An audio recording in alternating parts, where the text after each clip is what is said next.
From immigration. Mr. President, I want you to hear this clearly. We will not be divided, and we will not be intimidated.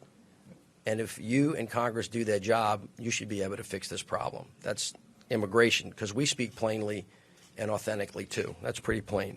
To racism. I think there's blame on both sides, and I have no doubt about it, and you don't have any doubt about it either. To health care, plus an ongoing investigation about possible collusion with Russia. It's been a rocky year for the 45th president. He's tossed accusations. Rocket Man is on a suicide mission for himself.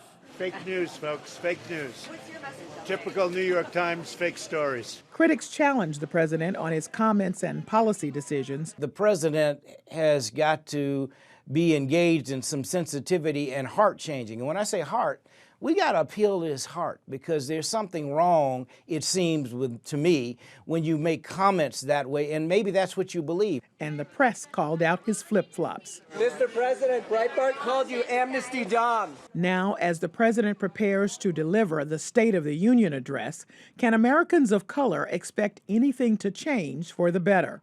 Tonight, President Donald Trump, 1 year and counting.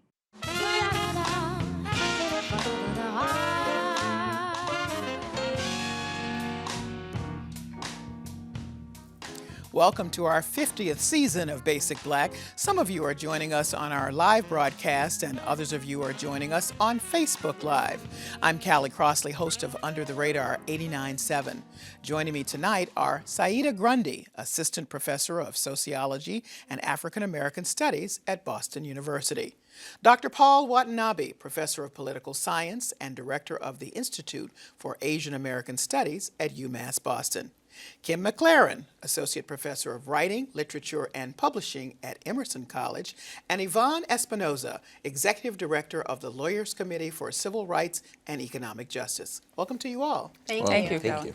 So our focus is looking back at the first year of the Trump administration, just having crossed that threshold last week of the inaugural weekend and the march and all of that, but the focus on the impact on communities of color.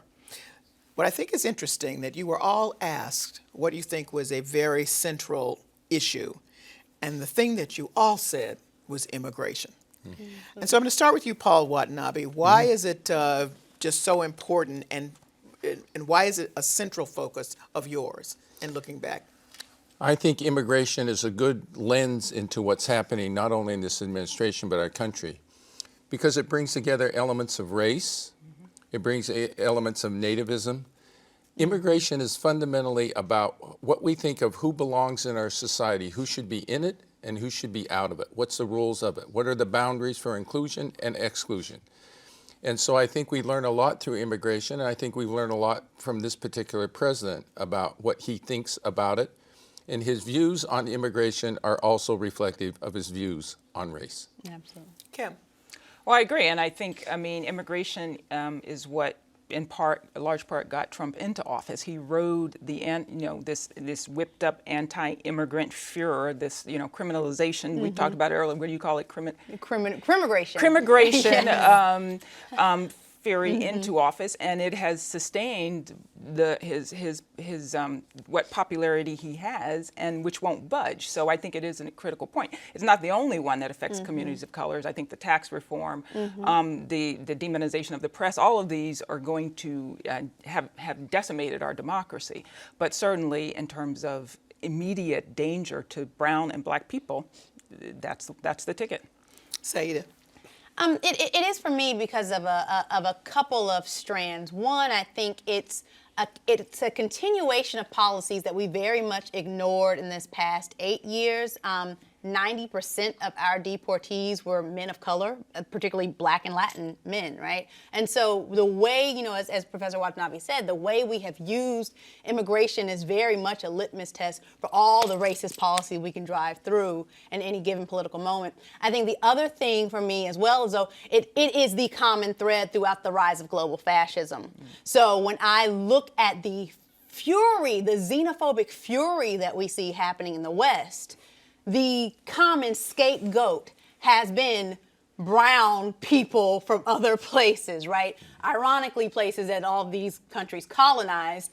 But that has been the common denominator, and it has very much driven the rise of the extreme far right in Europe, and it's done the same here.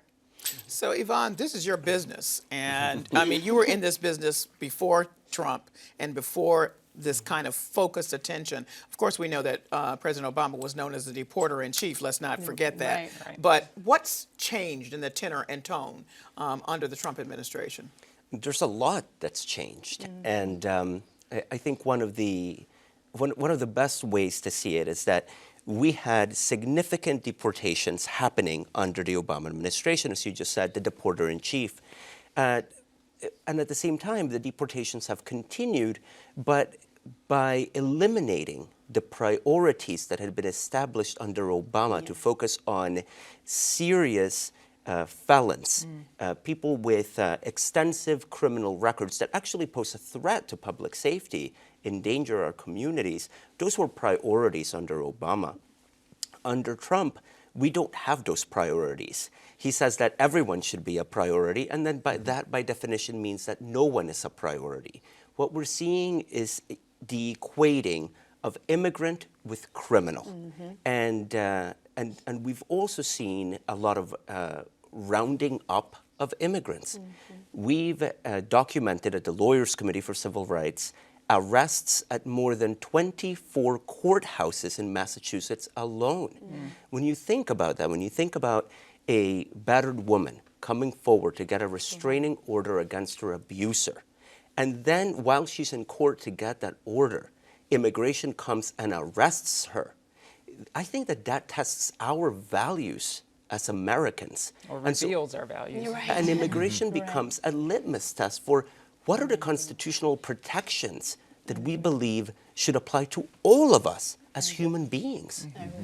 So we've seen through this administration that, you know, to your point, Dr. Watanabe, that race has been put on the table. But here's what's puzzling or interesting, I guess. The polling for approval for President Trump is stayed in the 30s. Okay, so the high 30s. So it's about 37 now. And the Pew poll that came out toward the end of the year said that there had been a shift for people. So that 60% of Americans, that's most Americans, no matter who they are, disapproved, were unhappy or thought things had gotten worse under his leadership. Now, if you broke it down by party, you know, there's a real story there between Democrats and Republicans, but still there were a number of Republicans in this. And even with the Republican Party, there's been a shift from what was 10% to 25% of unhappiness, which is significant, I think. So I'm wondering now, when we're rounding up the fathers, the mothers, the people that other people in the community felt were part of their community, never saw as the bad hombres, just the folks living and working and paying taxes with them. Is there going to be a shift, even greater shift now? Because the roundups are increasing. We're hearing the pushback from a lot of folks, Paul, and I'm just wondering, where does that go now in terms of, because other people have to be as invested in this? I know people look at these numbers and say only 40% of the American public supports this president. 40% is a big number. Yeah. Okay. Yeah. And to me, the notion is that that's 40% that will tell somebody who comes to their door or calls them on the phone that they believe this way. Right. And I believe behind much of that 40% are people for whom race or the transformations, the dramatic transformations we're seeing in this country in terms of race, largely driven by immigration, are at the core of it. They're opposed to it. That's the change they fear, and that's the America they want to get back to. Before all of these people came, before they're moving, as they are going to be within 25 years, to a majority non-white country, that's the fear that they have. And so, you know, I see these polls and I follow them. To me, what is the real critical conversation? We have so much conversation about what Trump says and what it reveals about him, and I think it's pretty obvious. The question is, what does the response of Trump reveal about us? And what do individuals say to themselves? What does it say about me in terms of my response to this reality? he's out there. He's transparent. This is one of the values of Donald Trump, I think. I think he's not confirming anything that we hadn't all suspected about him. But what does it say about us? Are people looking in their souls and hearts and interests and saying, what am I? Am I complicit in this guy? Let's ask some questions to that 40%. Yeah.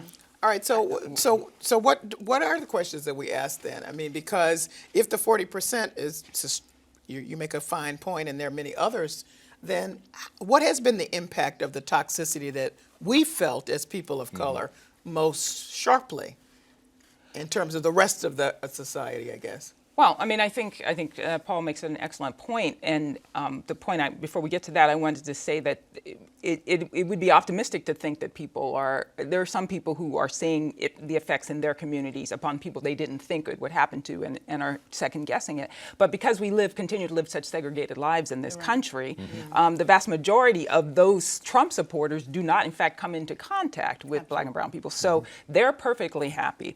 But I mean, we have seen the impact in the vitriol, the people being assaulted and attacked and even just harangued in coffee shops and murdered and Kmart and people Black and brown people being attacked, unleashed, journalists being threatened. I mean, the cat is out of the bag, and it is a dangerous tactic, and Black and brown people lives are on the line here. So that is the very real impact. Absolutely. I mean, we're talking about just a few months ago, headlines of an 8-year-old Black boy being nearly lynched in Claremont, New Hampshire, in the heart of New England. These are headlines that nobody would have imagined would have been possible today. And we're having to sit through news cycles of offensive, racist, derogatory terms being used to describe the Haitian American community, the Nigerian community, and people from El Salvador. It just seems to me that it's not even coded. It's not even under the surface. This is racist, bigoted language being used in legislative and policy-making sessions. And you have other politicians justifying it, which I think Paul is right. Like, we know who Donald Trump is. That's no surprise. What is more disturbing is that 40%, but also people like McConnell and Ryan and all these lawmakers. I think what I didn't expect was to the extent to which they were willing to go. That's what frightens me. And I'm a Kentuckian, so Mitch McConnell is, a consistent villain in my life. But, I actually did expect that, because and I'm not alone in this, that many anticipated that Trump would be a useful idiot for them. And that as Joy Reid said, Paul Ryan intends to repeal the 20th century, right? Paul Ryan has almost a visceral disdain for poor people. And I think that they have done with Trump much what the Russians seem to be doing with Trump, which is, this is a useful idiot, right? He's such a circus act that if it will actually, as long as the eye is focused on him, we can actually get what we really wanted done here. And I think they've been absolutely stayed on their agenda. McConnell has very much proven. You almost have to, almost respect his diabolical interest, and look, if you think this is about fairness, right? His ability to flip on Doug Jones and say, look, we're not going to seat him for this. And when Scott Brown, he wanted, Scott Brown immediately seated. They're not here to play nice with anyone. This has been a very targeted, very ideologically driven agenda they've had for years, and they are in the seat of power. And he does an amazing job of taking up the oxygen in the room. They don't even want the oxygen in that room. What they're doing, I think, was always their intention. And he might make it, a little clumsy for them at times, but he's still extremely on point and on agenda. I mean, it angers me so much when Paul Ryan, how many times have we heard him say in response to something Trump has done, it's not helpful. Yeah. I mean, if that's the most he can muster, I keep saying, Paul Ryan, you're not helpful. If that not helpful is the most you can say, and that it just drives me nuts that that's the most he can respond to. And he's part of the 40%. That's your point. Right. Part of the 40%. But it's also has pushing power. an agenda that he's very supportive of. Absolutely. Right. So Absolutely. the rest of the agenda then, if we talk about health care and name any other arena, first of all, the budget as proposed by the Trump administration is cutting billions out of every department you can name. The 20th century. When you look down that list of social services, NEH, NEA, CPB, you look down the list of the cuts and you're like, we are back to pre-progressive era. Right. The only thing that's going up in the budget, as I have read it, is the military. It's the military. Is defense. Yeah. I think there's maybe one other, but it's which is, and DOD's budget is already almost $600 billion. Versus, what was this? One of the smallest budgets was one of the human services was operating on like maybe 30 billion, something like that. It's absolutely. And to be clear, some of those departments are to be eliminated. Others are to be cut back in a huge way. So here's the question. Yes. How do we look forward? What is the anticipation in the upcoming year? I mean, we started off the way he started off, but what specific things can you note now that you think will either worsen, may even out, or wherever you are in that? Sociologically, I think that our economy is unsustainable, and that we actually will approach a snap basically in the middle. We have a consumer-based economy in which we have wealth that is, you can't even really draw the graphs for how disproportionate our wealth is. The last figure I heard about this past year, 2017, was 1% of the global 1% had 80% of the wealth. Of the capital earned that year, 80% went to 1% of the population. We have a consumer-based economy. It means that you have to have a robust middle class or people who have discretionary income to buy, right? People have to be able to buy. When you have billionaires and multi-billionaires who hoard those resources, it's not enough for them to have 10 homes. They need 300,000 homes. Well, let me interrupt you and say that President Trump would say to you that tax bill is correcting. Oh, right. And he would point out to you that several of those companies have come forward and said, Disney said, I'm giving $1,000 to all the employees. I'm just telling you, Apple is coming back from overseas with $350 billion. That's not chump change. And again, we are in a nation, in a nation of 300 million people. Giving employees again, it's disproportionate, right? It's entirely disproportionate. What they would need to do to recalibrate the wealth distribution is more than any private act can do, and that is why we have government. That's why we have central banking. Okay, so you're the economy is going to break. Where are you? What's going to happen? Yeah. Oh my gosh! we do have the 2018 midterms coming up, so hopefully we will have some political. I don't even know what we can hope for, stabilization or at least correction, back forth. But I think we can expect more of the same, depending on what happens with the Mueller investigation also. That's part of what happens, right? How is there a way to restrain not only this president, but the Republican leadership? I think that's where our hope lies. But in terms of an assault on the middle class, on black and brown people, on immigrants, I expect that to continue. I can't say otherwise, unfortunately. Do either of you say health care? Or what do you say? I do, but I think some of the policy trends, inequality is going to increase. Yes. The assault on the environment, which has double implications for people of color. It's a race issue. Yes. It is.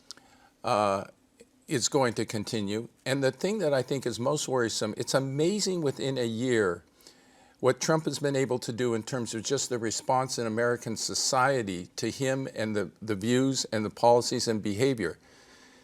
He can engage in the most outrageous behavior and it becomes acceptable. If you think about that. Normalization. And the attacks on the media can just be people pass it off. I guess there is fake news, and that's the answer to things. Right. And that assault, you're going to have another year of that when we meet this time next year. Yeah. And I think that's regrettable. It's an attack on democracy. It's an attack on the truth. It's an attack on the institutions that we rely on to have healthy democracies, like healthy, vibrant news that's trusted. Right. And sees its role as playing that role. I can see a lot of the news media cowing to this pressure, for example. And so that's what I worry about. And I think of young kids. They're going to have another year. You know, in young kids' life growing up, 2 years, that's what we will have had by this time next year. We'll have 2 years with this guy and a president. That's a very impressionable impact for the leadership of our country. Yeah. Yvonne? I, of course, agree with the assessments that have been shared, but I also harbor some optimism. I think that we have seen over the past year that organizations like the Lawyers Committee, that the courts have been the bulwark that is stopping a lot of the abuse of power, that has put the administration in check. You want to ban Muslims? No, we are not going to do that. You want to eliminate DACA? Well, we'll see you in court. You want to eliminate TPS? We'll see you in court. You want to defund sanctuary cities? The Lawyers Committee represents sanctuary cities here in Massachusetts in litigation against Trump. So I think we're going to see an intensification of that legal front, right? We're going to see a lot more court actions. And I, for one, am very optimistic about that, because we've been very successful in using the exact things that we're talking about, the racism, the discrimination, the xenophobia, the bigotry, as evidence of discriminatory intent, as evidence of really targeting our communities for punitive measures. And so I feel optimism in that we will be able to continue to defend and protect the children and families in our communities by using the law as our shield. But Yvonne, doesn't that require the right judges? And isn't he going to have another year to place people in those seats and fill those? I mean, Absolutely. But I agree. The fight will continue on those fronts, but it's a lot tougher with judges appointed by Trump and supported by this Republican Senate. And facing retribution. And just to jump in with a little more optimism, I agree with that, and that's dangerous. The flip side is we also seeing some progress on gerrymandering, and I think to their credit, the Democrats finally seem to be getting their act together and realizing that was started, the debacle in the first place was allowing the Republicans to this strategy of taking over. So that's a long-term strategy, and it's going to be, there's a lot of damage. Paul is absolutely right, but if we're looking for bright lights, that's another place. I agree completely. Well, I think you then would have to mention the various resistance movements and grassroots, rather, not orchestrated by any kind of other thing, but it's people becoming more engaged civically and figuring that they wanted to push back. I would be remiss if I didn't mention that the Department of Justice is about to test that civic engagement because they've just come after 23 cities, sanctuary cities, and are threatening to take away funds. And in our region, that would be Lawrence and Burlington, Vermont. So we'll see as in these next few weeks what happens. But the threat has been there before, but now he's made it more active. Yeah, we represent Lawrence, and so we'll see him in court because we have the law on our side. And in these times where there's so much fear and uncertainty, we also have to not just recreate the status quo, but think out of the box about what we do. And so we're asserting state rights arguments on behalf of Lawrence. Boy, what a topsy-turvy world we're exactly, living in now. But that's important. It is important. I agree. Right. And none of you said health care, but I do think that that's going to be a critical piece and continue to be. That's been held off by the courts as well, but I think that when we circle back to that in the end, I'm thinking about CHIP funding, just that one area. I mean, we have many other funds, but that's hanging in the balance if people are not paying attention right now because of the shutdown. That'll be taken up again in 2 days, 3 days when they have to reconvene because they only supposedly extended themselves. Well, that's but that was on the table, right? It was off the table on the first agreement. Then it came back into play when they did not agree. Right. So this is what they said about Neil. He's like debating with Jell-O, right? Right. And the same thing, and that's what Chuck Schumer, who's the majority leader, said. You're right. He took the wall part of his agreement off. So now we're back to square one, as I understand it. Well, you know better than me, but that's part of the issue. Is that The we just Democrats can't caved in. There's no question about it on DACA. Yeah, that's what they're saying. But I mean, if I was Schumer, I would say, okay, I'm willing to give you an extension, but you got to give me a vote on DACA, a clean vote on DACA, not about the wall, not about family unification, not about the diversity lottery. Let's have a vote about the wall, and I'll give you your extension. But that means that some of the Republicans who do support DACA would have to stand up, and so far they've not been They're willing not to. gonna They're do not that. been willing They're to not do gonna that do at that. this point. So we'll see. But in any case, vigorous conversation from all of you. Yeah. Thank you. We'll be That back. is the end of our broadcast. Thanks to all of our guests, and thank you for joining us. But I want you to stay with us right now as we continue this conversation on Facebook Live. We have a few other points to make as we continue on Trump's first year and beyond, into the second year and before the State of the Union address, and we don't know what he'll be saying, and a little bit about his presence at Davos. So stay with us for that conversation coming right up.